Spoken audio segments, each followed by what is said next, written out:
অনেক তো হলো দীঘা, পুরী, মন্দারমণি। হাতে কি দুদিন সময় আছে? উইকেন্ড ট্রিপে এবার যাওয়া যাক কংসাবতীর বাঁধে, বাঁকুড়ার মুকুটমণিপুরে।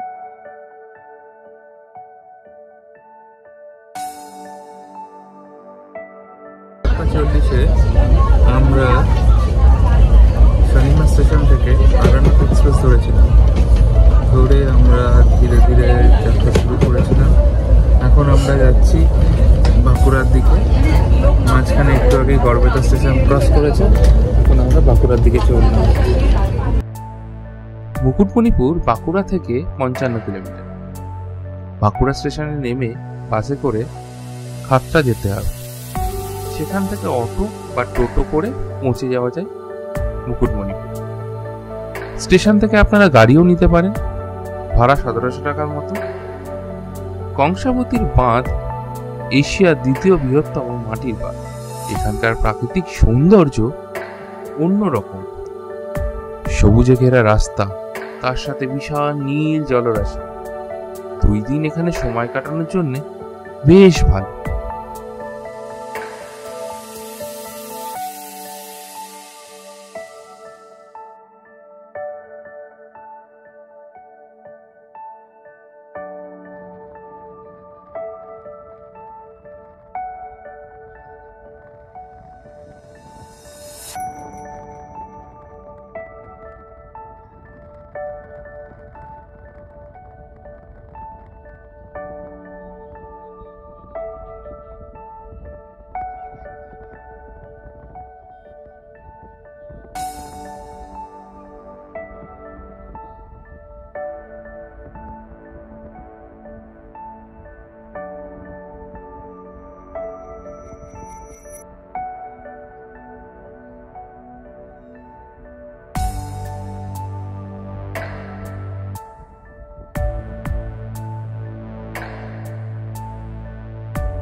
মুকুটমণিপুরে থাকার জন্য বেশ কিছু হোটেল আছে।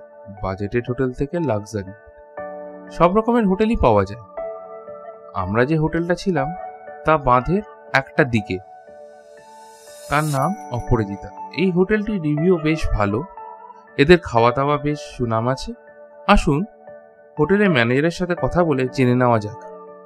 এই হোটেল কবে থেকে স্টার্ট? আমাদের এই হোটেলটা 2002 সালে শুরু হয়েছে। আচ্ছা, এটা আগে কি ছিল? এটা আগে একটা গভর্নমেন্ট প্রপার্টি ছিল, একটা বাংলো হিসেবে রেখেছিল। সেটাকে আমাদের কোম্পানি নিয়ে লিজ হিসেবে নিয়ে এটা হোটেল হিসেবে শুরু করেছে। আচ্ছা, আর এখানে 2002 থেকে আজ অব্দি হোটেলটা চলছে? হ্যাঁ, 2002। এখানে তো খাবারের খুব সুনাম আছে। হ্যাঁ, মানে চেষ্টা করে যাই আমরা গেস্টকে স্যাটিসফাই করার। আর এখানে আপনার রুমের ভাড়া কি আছে? আমাদের ডবল বেডের রুমগুলো 2500 প্লাস জিএসটি, 3 বেডের রুমগুলো 3000 প্লাস জিএসটি। 3 বেডেরগুলো 3000 প্লাস জিএসটি। আর ফার্স্ট ফ্লোর সেকেন্ড ফ্লোরে কোনো প্রেফারেন্স আছে?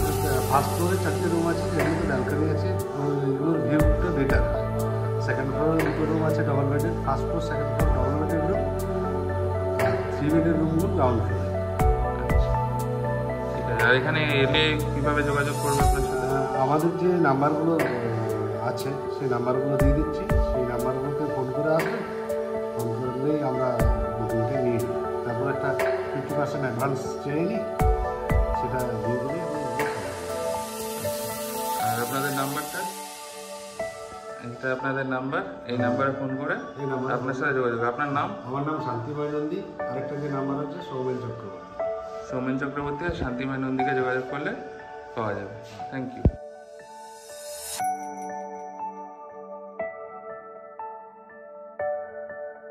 দুপুরে হোটেলে পৌঁছে স্নান খাওয়া দাওয়া করে গুটি গুটি পায়ে আমরা চললাম নৌকা করে বাঁধের জলে ঘুরে বেড়াতে।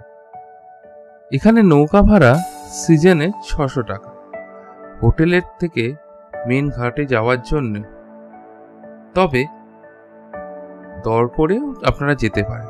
আরেকটা অপশন হলো আপনার বাঁধের উপর দিয়ে হেঁটে যেতে পারেন। এই বাঁধ আবার ছুটির দিনে রাস্তাটা বন্ধ থাকে।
আমরা নৌকা করে অপর পারে পৌঁছালাম।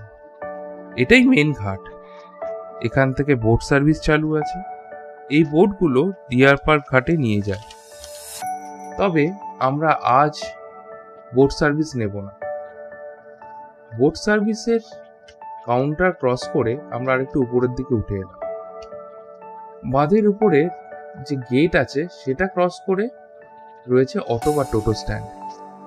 সেখান থেকে অটো করে ভিউ পয়েন্ট পরেশনাথ মন্দির দেখা যায়, যা বোটে করে গেলে দেখা যাবে না। এখানে অটো বা টোটোর ফিক্স ভাড়া 350 টাকা প্রতি অটো, আর একটা অটোতে 7 জন বসতে পারে। আমরা একটা অটো নিয়ে যাত্রা শুরু করে দিলাম।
আমরা এসে পৌঁছালাম পরেশনাথ মন্দির ঘাটে। এখান থেকে আবার আরেকটা নৌকা করে ডিয়ার পার্ক যেতে হবে। আমাদের নৌকা ধরার জন্য ঘাটে এসে পৌঁছালাম। এখানে নৌকা দর করে উঠতে হবে, তবে এরা সিজনে নদী পার করতে প্রায় 600 টাকা মতো নেয়। আমরা দর করে একটা নৌকায় উঠে বসলাম। নৌকা বয়ে চলল মোহনার উপর দিয়ে ডিয়ার পার্কের উদ্দেশ্যে।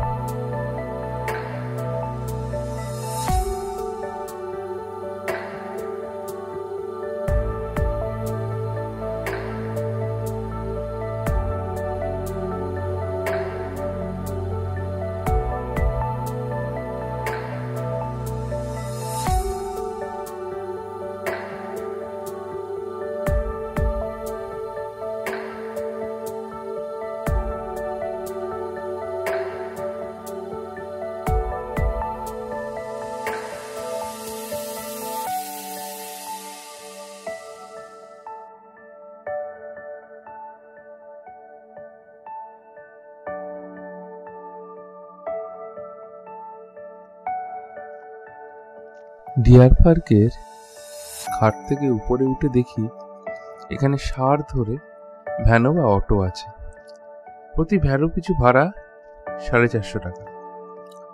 ডিয়ার পার্ক যেতে গেলে এই ভ্যানো করেই যেতে হবে। ডিয়ার পার্কে হরিণদের খাবার দেয় বিকেল 4টের সময়। সেই সময়ের মধ্যে এলে আপনারা হরিণকে নিজেদের হাতে খাওয়াতে পারবেন। এখানে জঙ্গলের একটা অংশকে নেট দিয়ে ঘিরে কিছু হরিণ রাখা আছে। তাদের আপনি ছোলা বা শশা খাওয়াতে পারবেন।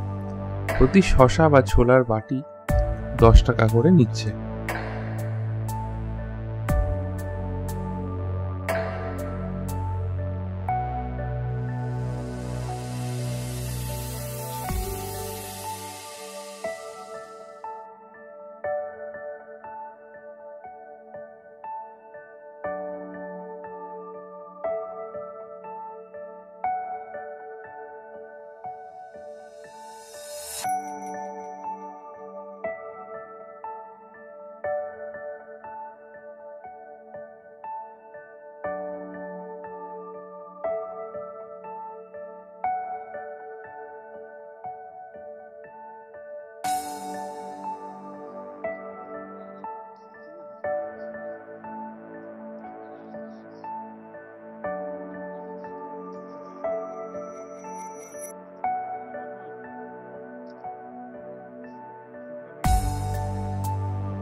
হরিণদের খাওয়ানো হয়ে যেতেই আমরা আবার হোটেলে ফিরে এলাম। রাতে খাবারটা বেশ জোরদার হল।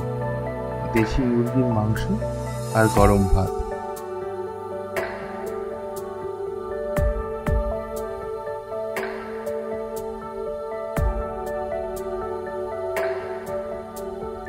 আজ সকালে আমরা চললাম তালবেড়িয়া বাঁধ দেখার জন্য। সবুজে ভেড়া রাস্তা, প্রায় 25.5 কিলোমিটার। 1.5 ঘন্টা অতিক্রম করলাম। জঙ্গলের মাঝে এই বাঁধ। বাঁধের জল ধারণ ক্ষমতা কম। এর কোনো লক গেট নেই। বাঁধের একটা দিক খোলা রয়েছে, যেদিক থেকে জল বেরিয়ে যায়। তবে বাঁধের জলাশয় দেখে আমার কেরালার বাঁধগুলোর কথা মনে হচ্ছিল, অনেকটা সাদৃশ্য আছে তার সাথে।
কালবেরিয়া বাঁধ দর্শন করে আমরা আবার হোটেলে ফিরে এলাম।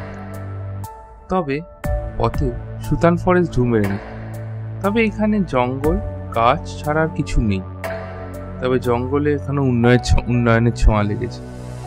দুপুরে হোটেলে কচি পাটা সহযোগে লাঞ্চটা বেশ জমে উঠল।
আজ বিকেলে আমরা ঠিক করলাম জলপথে পাতটা ঘুরে দেব।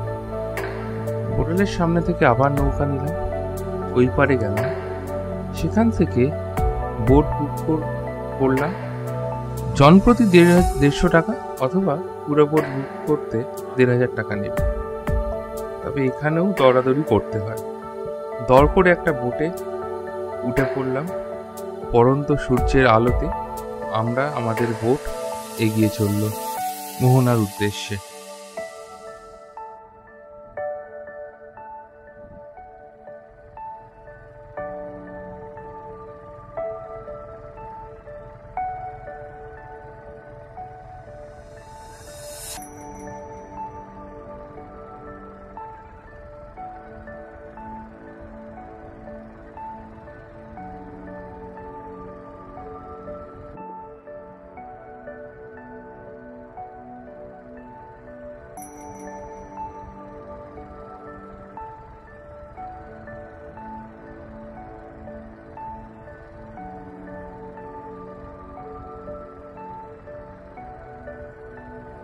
যাচ্ছি ফিরে পক্ষী নীরে, অস্ত যাচ্ছে রবি, মুগ্ধ করে প্রকৃতির এই চিত্তহারা ছবি। সারি সারি দালান বাড়ি, বৃক্ষরাজ যত, হাত বাড়িয়ে অরুণিমা ডাকছে অবিরত। আয়কে যাবি ঘুমের দেশে, ছুটে আয় ওরে, ক্লান্ত হারা সজীবতায় ফিরব নতুন ভোরে।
নীলচে জলে রাঙা হলো গোধূলি বেলায় এসে, জলের উপর ঢেউ খেলেছে লালচে আশির কোলে।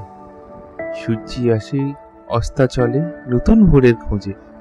প্রকৃতি যেন ঘুমের কোলে, নবীন প্রভাত আসছে ওরে।